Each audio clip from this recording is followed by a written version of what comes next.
You wake up on a strange irradiated island with only a rock and torch stashed somewhere on your person and must compete with other survivors for resources and personal space. After your plane crashes in the Canadian wilderness, you're forced to hunt for food and keep your bits from freezing off in the aftermath of a global geomagnetic event. You find yourself stranded on a dinosaur-infested island with a Renault badge embedded in your wrist and must survive by crafting, building and taming the local wildlife. Hungry, thirsty and alone, you've been exiled to a brutal wasteland where only the strongest will survive, thrive and eventually win the local Best Barbarian contest. As the lone survivor of a crashed spaceship, you'll need to stay alive and avoid becoming fish food amidst the terrors of the deep on a strange alien water world. Following a freak yachting accident involving a trampoline and several bottles of vodka, you wash up on the shore of a fictional former Soviet republic and must search for supplies while surviving against zombies, the elements, and an extremely long development cycle. From the depths of the ocean to the depths of space, and from the distant past to the far future, the survival genre comprises a huge collection of games all determined to put us through increasingly imaginative worst-case scenarios, and shows no sign of falling out of fashion anytime soon. Games about survival have been around for donkey's years, of course, but since the likes of DayZ and Rust entered the public consciousness, the modern survival genre has exploded, with an avalanche of both original and not-so-original titles seeking to satisfy a seemingly insatiable appetite for surviving, whatever the cost. But what exactly is behind our recent fascination with survival games? After all, if people were directly confronted with one of the many flavors of global or personal apocalypse on offer, how many of them would really claim they were having the time of their lives?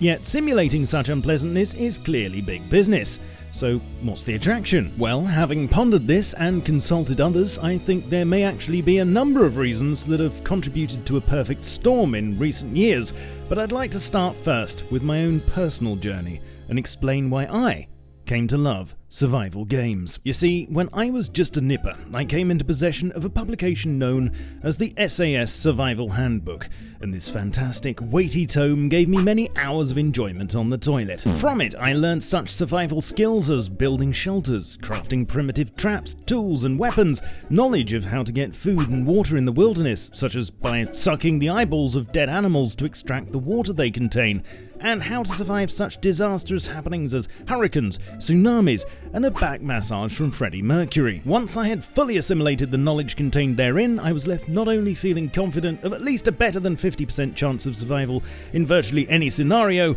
but dare I say it, with a craving for the opportunity to have a go. And this, dear friends, kindled within me the love of survival, the idea that through cunning, resourcefulness and knowledge of the wild, I could become self-sufficient in an environment that would do its level best to murder me at the earliest opportunity, and the thought, at least, was quite exciting. This is why I feel a lot of us are naturally drawn to survival handbooks, post-apocalyptic scenarios and documentaries about Bear Grylls drinking his own urine. They're about stuff that'll probably never happen to us, but the idea of which fascinates us nonetheless.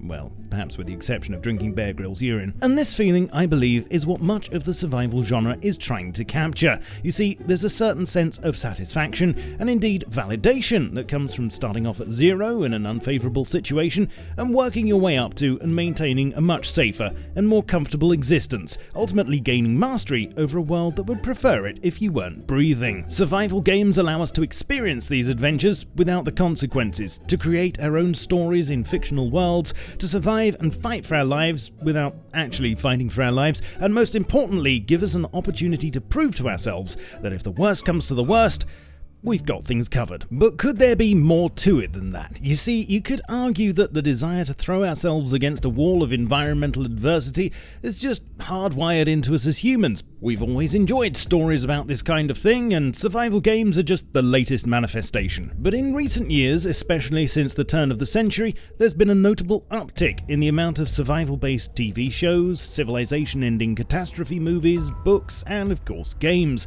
But why? Well, popular fiction is usually influenced by public sentiment at the time, and dystopian visions of the future, for instance, can become more fashionable depending on the circumstances, a bit like double denim. Such themes in literature were particularly influential in Europe during the first half of the 20th century, a time and place that witnessed two horrific world wars, the Great Depression, Stalinism, and fascism. In fact, it seems that an increasing interest in disaster scenarios in general, and an accompanying varying fascination with survivalism go hand in glove and are found clustered after certain crisis points, such as in the post-World War II decade and the years since the September 11th attacks. The theory is that when the prospect of some kind of nightmare scenario becomes less imaginary, it can lead to a sense of dread or anxiety that we then want to assimilate into our collective consciousness somehow. So what we do is try to act it out and ask, what would it be like if we were in this situation? In recent times, fresh fears about global terrorism, nuclear conflict, untreatable pandemics, and sudden climate change have all helped to fuel this feeling. It's the same kind of morbid fascination that leads us to slow down and gawk at the wreckage as we pass a road traffic accident. Except now the accident could be global and the wreckage civilization itself, blighted by killer viruses, robo-apocalypses, nuclear fallout, and other cheery scenarios. One particular irony of doomsday fiction that may play a psychological role for many people is that were such a situation actually to arrive, watching films and playing games about it would likely become a luxury beyond our grasp. This sort of thing could thus function subconsciously as a type of charm, warding off an event by encapsulating the catastrophe it represents and allowing us to experience it as a spectator. In essence, we could be saying, if we're somehow able to enjoy such entertainment, then we can't possibly be living within the nightmare it depicts. Another possibility that may be an indicator of the particular time we live in is the impact that the online world has had on our lives. First we had the internet, then came the rise of social networks, now we have social everything! There's this increased feeling of being connected, whether we like it or not, and much like a city dweller may crave a garden or pets, or even a garden full of pets, those who are constantly connected to other people may crave an escape to the wilderness, or even to the wasteland, somewhere away from being forcibly plugged in, a situation that can sometimes feel suffocating, like a smothering hug from an overly affectionate distant relative. Moreover, relying on a network of other people to provide our needs for food, water, shelter and warmth is all well and good, and one of the benefits of civilized society, but can leave a vacuum in us that yearns to be filled, a thirst for self-sufficiency that can't be quenched by a trip to the shops for a pint of milk and a pack of digestives. Ironically though, we could be trying to fulfill this need to unplug ourselves in online games, connecting with other souls subconsciously in search of the exact same disconnect we're trying to achieve. The freedom of emergent gameplay on offer in survival games might help to sate our appetite for escaping the constraints of civilization, albeit virtually, but in doing so we may well discover that life is actually much better when we connect with and help each other.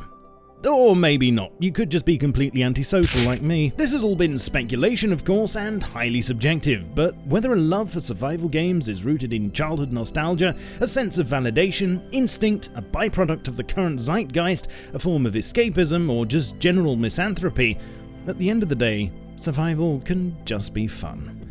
And maybe that's all it is. Everyone has their own reasons, of course, talking of which, I'd be interested to know if you are a lover of survival games, what exactly does it for you? So please leave me a comment down below. I'd like to say a massive thanks to my supporters on Patreon who are making it possible for me to bring you these videos, and if you'd like to become a Shadowfrax supporter yourself and receive exclusive videos, transcripts and other perks, then there's a link in the description. You can of course track me down in all the usual places such as Twitch, Twitter, Facebook, Discord and my Steam group. I shall catch you all soon, but in the meantime, keep calm and carry on surviving.